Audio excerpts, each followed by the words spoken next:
Bora plantar tomates e ter esses frutos sempre frescos na sua varanda ou no seu quintal? Se você está animado para essa aventura, fica comigo até o final desse vídeo, que eu vou te contar como ter uma planta linda de tomate a partir do tomate que você tem aí na sua casa. Vem comigo!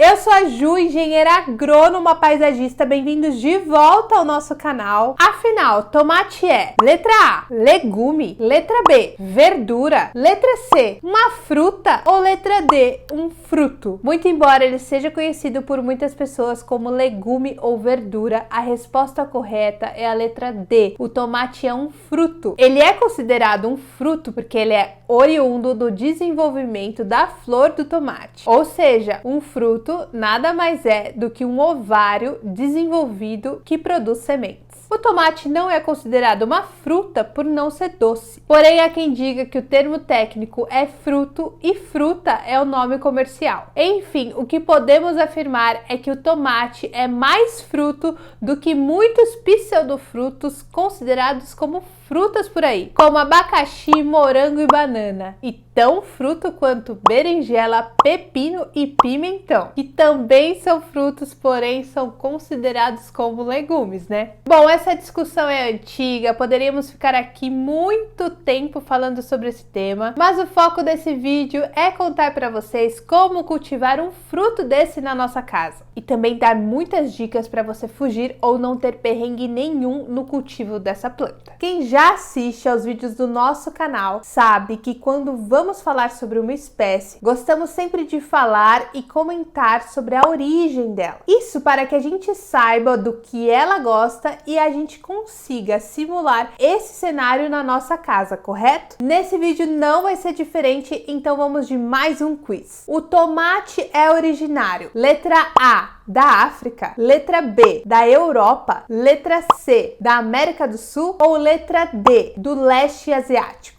Acertou quem respondeu a letra C, América do Sul. Sim, por mais que a gente tenha a impressão de que o tomate é originário da Europa, mais precisamente da Itália, ele é do nosso continente, da região do Equador e norte do Peru. Mas Ju, como é que o tomate foi parar lá na Europa para fazer aqueles molhos de massas e pizzas? Assim como o nosso ouro foi parar nas capelas e igrejas da Europa. Durante o período de colonização desses países, os espanhóis levaram muitas coisas para a Europa, dentre elas plantas, como é o caso do tomate. E o tomate ancestral, o tomate selvagem que a gente chama, é muito diferente do tomate que conhecemos hoje. O tomate que conhecemos hoje é fruto do melhoramento genético por seleção natural, realizada a partir do momento que se começou a cultivar na Europa. Gente, estou falando aqui sobre seleção natural, não tem nada a ver com transgênico, nada disso. O processo de seleção natural ocorre basicamente pelas características físicas da planta, ou seja, as plantas vão sendo selecionadas conforme mais agrada aos olhos do produtor. Por exemplo, como eu disse para vocês, o tomate ancestral, o tomate selvagem, aquele primeiro que existia no Equador e Peru, era muito diferente, ele era amarelo e pequenininho, menor do que um tomate cereja. E quando os europeus começaram a cultivar os tomates lá no continente deles, eles foram selecionando as sementes dos frutos maiores para plantar novamente. Na época, a coloração vermelha era a mais desejada, seja pela estética mesmo, ou por razão de que os frutos vermelhos eram mais suculentos, tinham mais sabor, mais polpa, enfim. Através desse processo de ano após ano, foi sendo selecionadas as sementes dos melhores frutos a fim de aprimorá-los. Claro que já há híbridos e frutos com mais tecnologia envolvida nesse processo. E uma curiosidade, você sabia que quanto maior o fruto, mais caro ele é? Isso se dá por conta do cultivo. Quanto maior o fruto do tomate, mais difícil é de cultivá-lo. Há diversas variedades de tomate. Plantas que produzem frutos grandes, plantas que produzem frutos pequenos, tomates para salada, tomates para molhos, tomateiro de porte ereto, tomateiro rasteiro e até tomateiro de grande porte, sabia? Existem também plantas de porte pequeno, mais compacto, que produzem muitos frutos e que podem ser cultivados em vasos em em uma varanda, como é o caso do tomate cereja samambaia, que fica como uma planta pendente no vaso. Uma ótima opção para você que não tem muito espaço para cultivar plantas. Então, como começa o cultivo dos tomates, Ju? Bom, há diversas maneiras de você iniciar o cultivo de tomate. Você pode iniciar através do plantio de sementes, daquelas sementes comerciais que a gente encontra facilmente em gardens e mercados. Pode ser feita através das sementes retiradas de um fruto, sim, do tomate que você comprou para fazer saladas e molhos que está aí na sua geladeira. E também pode ser feita através do plantio de mudas. Bom, para que esse vídeo seja acessível para todos e também falando sobre a opção que tem mais detalhes, vamos falar aqui nesse vídeo como podemos iniciar o cultivo de tomates a partir daquele tomate que você tem na sua geladeira, combinado? Primeira coisa que devemos fazer é quebrar a dormência das sementes. A dormência é um mecanismo que a semente tem para sobreviver em climas e situações adversas. Por exemplo, ela pode utilizar esse mecanismo em países que nevam. Há países que chegam a ficar de 3 a 4 meses com o solo totalmente coberto por neve, situação inviável para o cultivo de plantas. Então, tendo esse mecanismo de segurar a germinação, a semente permanece viva até que ela encontre condições ideais para o desenvolvimento da muda. Fala sério se Deus não é maravilhoso, olha só o nível de tecnologia envolvido nesse processo. No caso do tomate, na natureza, o fruto é produzido, um animal se alimenta do fruto com casca, polpa, sementes e tudo. E a dormência é quebrada nesse processo. A semente passa pelo sistema digestivo do animal e sai sequinha a ponto de plantio em suas fezes. Então, o processo que devemos fazer é basicamente esse. Devemos tentar imitar o que acontece na natureza. Uma das opções é pegar as sementes do tomate com aquela gosminha, aquela gelatina que vem em volta das sementes e colocar em uma peneira. Após isso, você vai lavar as sementes em água corrente. Durante essa lavagem, a polpa será descartada, ficará apenas as sementes prontas para serem plantadas. Se você plantar diretamente com a polpa, pode ser que demore um pouco para germinar ou até mesmo caia um pouquinho a taxa de germinação. E mais uma dica, antes de semear, espere que as sementes sequem. Pode ser de um dia para o outro, não tem problema. Isso porque quando as sementes estão secas, é mais fácil de manuseá-las durante o plantio do que quando ela está molhada. Você pode fazer o cultivo em vasos, jardineiras ou canteiros finais, onde você quer realmente cultivar o fruto. Ou também você pode fazer a semeadura em um berçário prévio para depois transplantar as mudas para os vasos ou canteiros finais. Quando estamos falando sobre sementes pequenas, para você que não tem muita prática de plantio e semeadura, aconselho que você faça primeiro em um berçário para depois transplantar as mudas para o local final. Um ótimo recipiente para fazer berçários é aquele tipo de embalagem plástica que normalmente são comercializadas uvas, sabe? Aquela que tem uma tampa com furos e vem fixa no recipiente. Por mais que haja furos na tampa, essa embalagem é ótima porque quando fechada, ela cria um microclima ideal para a germinação das sementes. O ambiente ali dentro fica normalmente mais úmido e quentinho, ótimo para o start inicial da semente. Além disso, além de você aumentar a taxa de germinação, você também acelerará esse processo. E para semeá-las é simples, é só colocar substrato até metade do recipiente e acomodar as sementes sob o substrato. Não é necessário fazer uma covinha com os dedos. Por elas serem bem pequenininhas, pode apenas acomodá-las sob o substrato. Mas importante, não faça uma camada grossa de substratos em cima delas. Se você fizer isso quando a semente germinar, ela terá que vencer uma camada grande de substrato para atingir a superfície do solo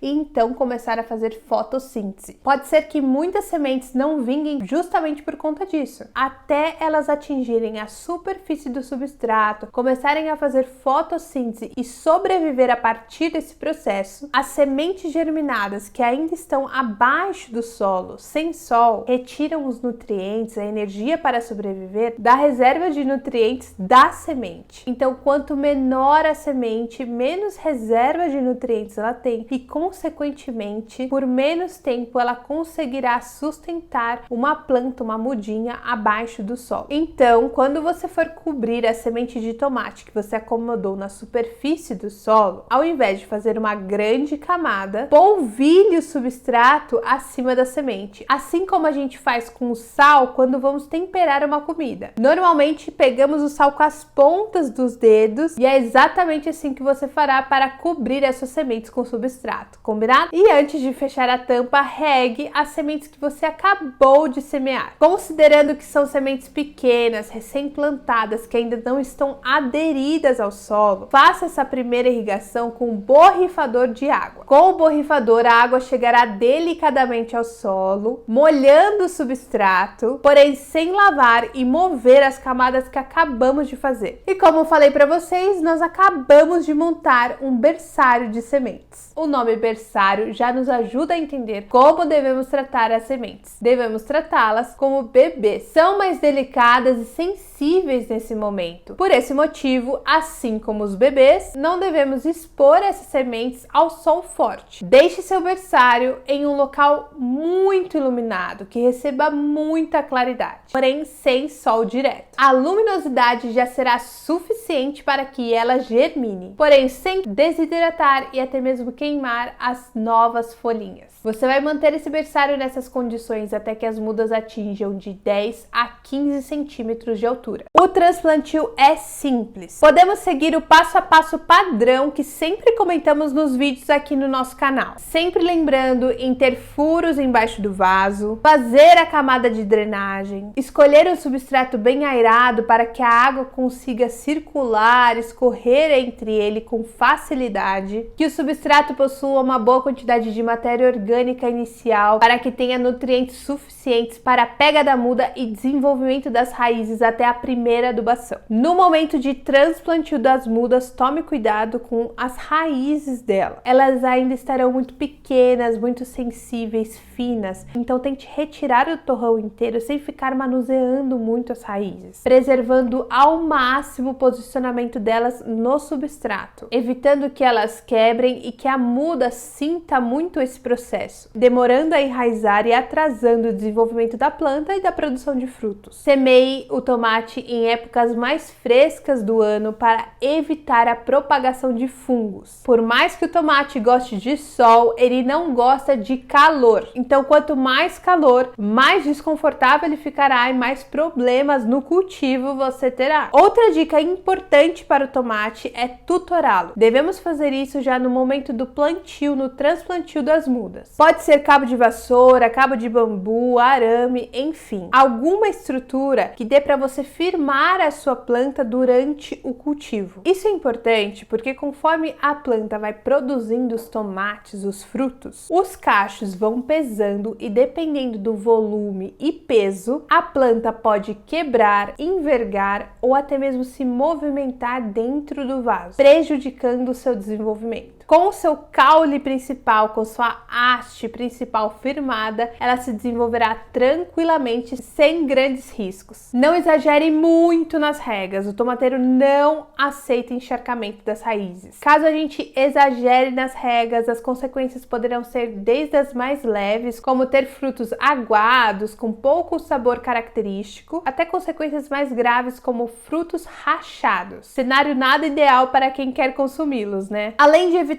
água em excesso, evite também fazer adubações exageradas de nitrogênio. Esse nutriente em excesso no tomateiro também pode causar rachaduras nos frutos. Então, se você costuma fazer adubações com esterco, que é um adubo rico em nutriente, intercale com adubações mais equilibradas. Uma ótima sugestão é adubar suas plantas com bocache, porque além de equilibrado, ele oferta, além dos macro, os micronutrientes tão essenciais para o desenvolvimento das frutíferas. Ao invés do nitrogênio, capriche nas adubações ricas em fósforo. O tomate se beneficia muito com adubações ricas desse nutriente. Outra dica para ter frutos saudáveis, grandes e saborosos é realizar as podas dos brotos laterais. É importantíssimo que você não deixe os brotos laterais se desenvolverem, principalmente os 3 primeiros, contando de baixo para cima. Retirando esses ramos, a planta se concentrará em mandar energia e nutrientes para os ramos principais, garantindo que eles tenham um bom desenvolvimento e evitando a produção de frutos pequenos. Considerando que o tomateiro prefere climas mais secos e temperatura amena, cenário muito diferente da grande parte do nosso país, você poderá fazer aplicações de uma solução caseira que ajudará na prevenção de fungos na sua planta. A solução é simples, é só misturar 50 ml de leite integral em 450 ml de água e borrifar essa solução em toda a sua planta. Faça isso pelo menos 3 vezes ao mês. Mesmo que tiver frutos produzidos na sua planta, você poderá consumi-los normalmente sem qualquer tipo de preocupação de intoxicação. E aí, gostou dessas dicas? Se você gostou, deixe o seu like, se inscreva no nosso canal para nos incentivar a trazer muito mais conteúdos por aqui. E se você não tem ideia de como montar um vaso para cultivar essa e outras frutíferas, você precisa assistir a esse vídeo aqui. É só clicar e conferir. Eu fico por aqui, muito obrigada pela sua companhia, fiquem com Deus e até o próximo vídeo. Beijo!